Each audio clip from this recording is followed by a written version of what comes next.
Tēnā koe.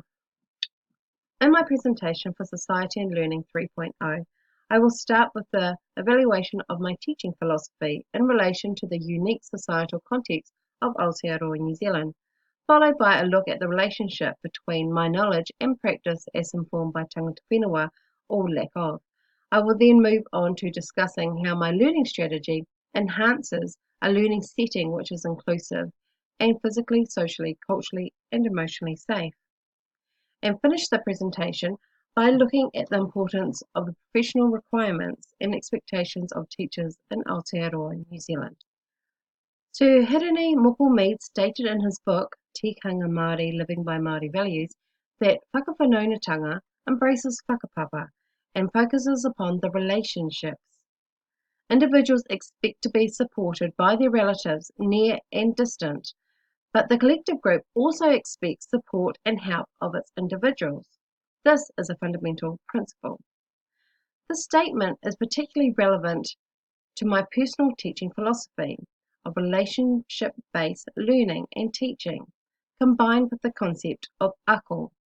At Te Karaka Area School where I teach, the school is guided by the iwi, Te Aitanga a Mahaki, and has connections to ngā ariki kaipūtahi, roho whakata, Ngāti Porou, Tūhoi, and Te Whānau Ākai.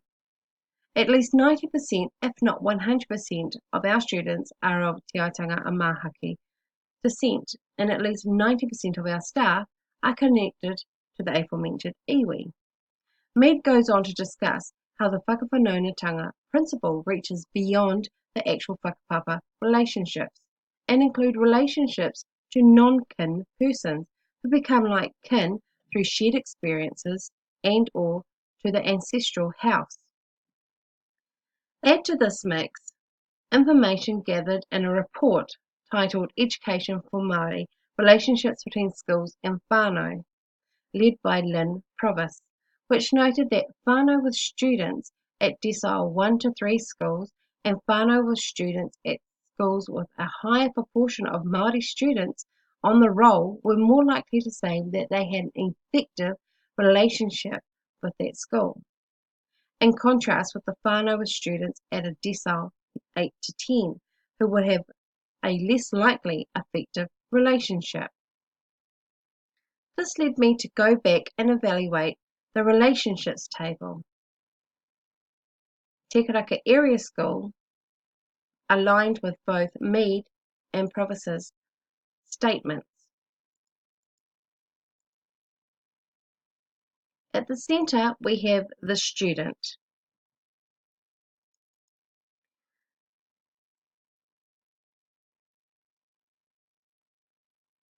Taking into account Mead's concept of whakawhanaungatanga, my students and I have a bond, either through being related or through shared experiences and or connections to our ancestral house of Mahaki. And according to Provis, my school is a decile 2 school with a high proportion of Māori students, and we teach to the best of our ability to Bishop's and Berryman's Te Kotahitanga theories and development. Theoretically, we should fall in line of having an effective relationship with our whānau.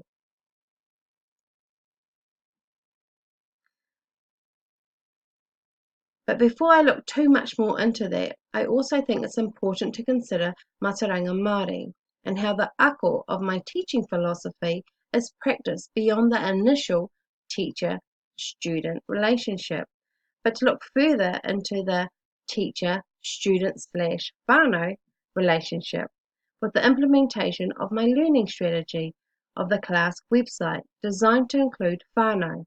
This relationship can actually grow and develop more. Whānau still remain as the strongest link to the community. And iwi.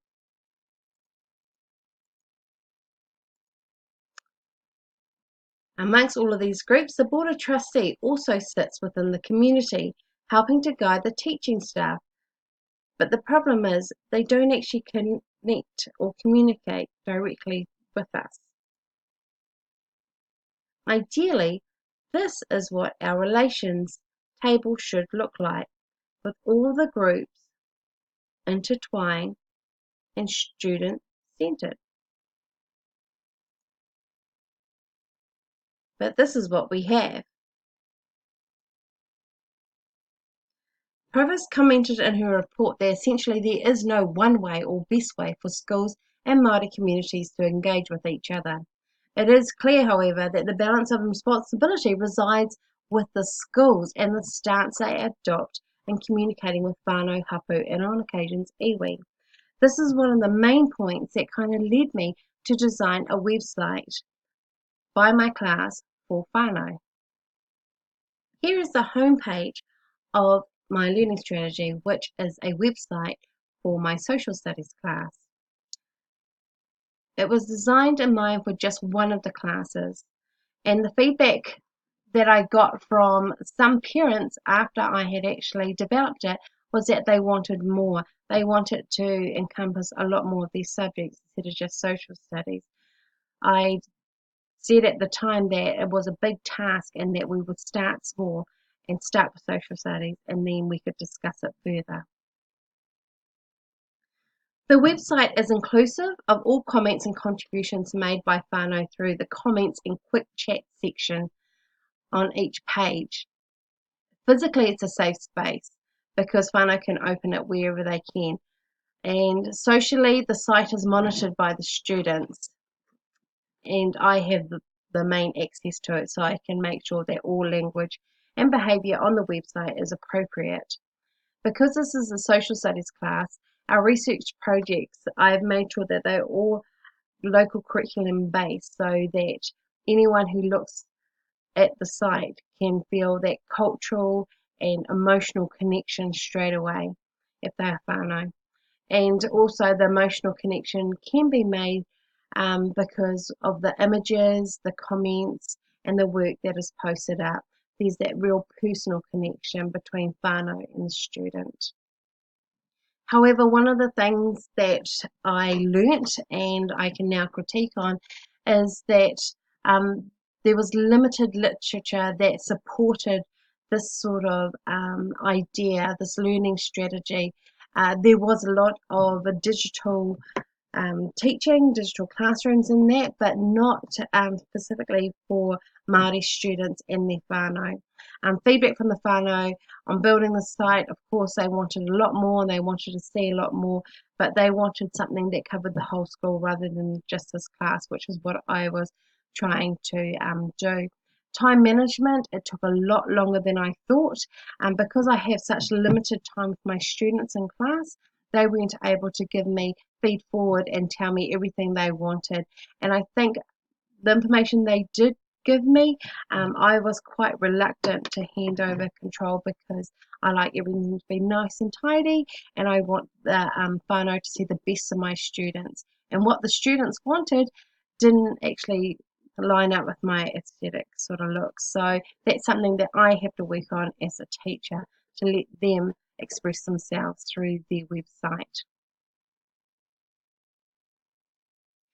Looking at the values for teachers, the first one being whakamana. And it's great that we want to empower all learners, but we may want to rethink whether the learners should be thought of as individuals. If this learning strategy is trying to aim as the individual who is connected to a whānau, who is connected to a community, to a hapu, to a iwi, then maybe we should stop thinking of them as such individual small units and look at them as the whole of what they represent. Also looking at manaakitanga, looking at more of a digital learning environment that culturally catered to learners and their whānau, considering that most of our whānau have access to online material on their phones, but they really can't afford to have computers in the home. Pono, that's great. Showing integrity and acting in the way, and that's PB4L, what we practice at school. So we practice positive behaviour and what we'd like to see from our learners.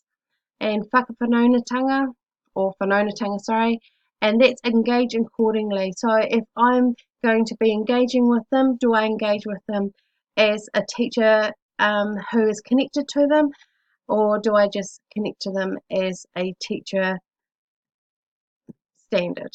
So really got to think about that and do what's best for the student.